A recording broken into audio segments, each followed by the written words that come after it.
Get ready for transcription in 5, 4, 3, 2, 1, start.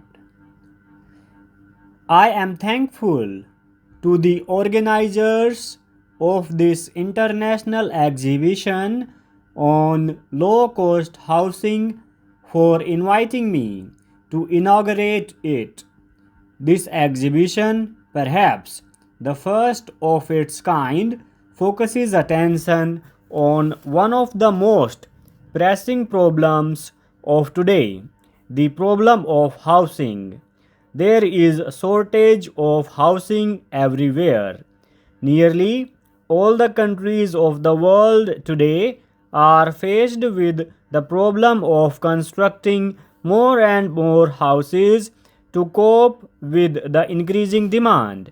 A reasonably comfortable house, providing shelter against the inclemencies of weather and affording room for necessary rest and leisure, is an elementary need of mankind.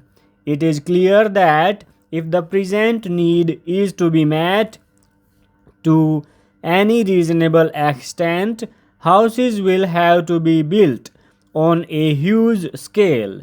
This is possible only if the cost of construction and of materials for building a house is brought down to a level which would be within the reach of a person of average means. It is therefore appropriate that this exhibition should be called an exhibition on low cost housing. Generally speaking, housing sounds like an abstract idea, although houses are made of such substantial material as brick and mortar. I believe one great contribution of this international exhibition will be to bring the problem of housing into the region of the concrete. The many exhibits displayed here are its unmistakable proof. You will agree that when it comes to bringing together in a practical way the existing knowledge on house building and design and to translating that knowledge into actual houses, this change in outlook would necessarily represent a great advance over the present position. This exhibition will provide a forum to professional men to exchange ideas and enable them to see the methods which have already passed the test or are still engaging the attention of planners, engineers, and architects. To the layman who is in need of a house, this exhibition is bound to provide a goodly choice to select from. This choice will be real insofar as every house exhibited in this exhibition costs less than rupees 5000. Besides demonstrating the various types of houses built from different materials, this exhibition will also stimulate proper interest in housing, not in the abstract problem of housing as such, which might be an alluring subject of discussion, but in houses themselves, houses promising roofs on top and cozy shelter within. I am particularly sorry, I particularly welcome the broad auspices under which the exhibition has been arranged. As the problem of housing is common to all countries and human beings all over the world need houses to live in, it is only proper that such a venture should take the shape of an international forum for the common good of all. I am told exhibits have been received from many foreign countries including Burma, Ceylon, Australia, Finland, Germany, Austria, Indonesia, Israel, Singapore, Thailand, Sweden, Italy, the Fiji Island, and the United Kingdom by convening an international seminar on housing under the auspices of the United Nations Technical Administration.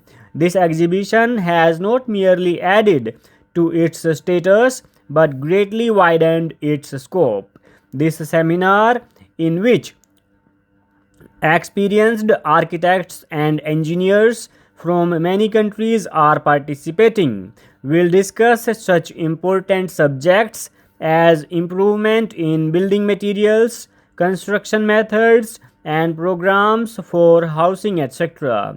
This will be followed by discussions by the Inter-Secretariat Working Party of the ECAFE, which is meeting in Delhi this month. As a result of all these discussions and valuable exchange of ideas, let us hope it will be possible to pool the experiences of the participating countries and adopt models which would result in bringing cheap and comfortable houses within the reach of the common people. As I have said, a house is one of man's elementary needs. Ever since the dawn of civilization, or maybe even before that, when man, like beasts of prey, lived in the open, the need of some kind of shelter was felt by him. There was a time when the improvised shelter offered by bushes and trees satisfied his need. In places where trees did not grow, a rock hideout or a cave or the shade of any projecting cliff answered his simple requirement. As time passed and man learned to manipulate the twigs and branches of trees, he found leafy huts rendering better services to him. Gradually, he began to thatch and plaster these huts with mud, and so man went on progressing, improving upon his craftsmanship and selecting better and better building material, till he found himself capable of raising such gigantic structures as the pyramids of Egypt. Although throughout this long stretch of time known to us as the historic era, man has been familiar with the art of construction and has been responsible for raising structures of all kinds and sizes. The need of the common people did not receive that attention which it deserved. It is at once the duty and privilege of us all living in this democratic age to think of housing and housing needs. If a laborer has 5 small children aged 10 or 12 years, they can start working as domestic help in the houses of rich, upper middle, and middle class people. By doing so, they bring some money, and the house where they go and work, there they get free food, the second hand clothes, and so on. So, economically, for a poor family, that much number of children is not a burden because they neither get education nor they have any standard to look for. So there should be some movement started by the family welfare department itself in collaboration with other ministries under which the children of poor should be looked after and they should be given employment. The Honorable Prime Minister has stated that one person from each family will be given employment under the scheme which has been incorporated as per this year's declaration.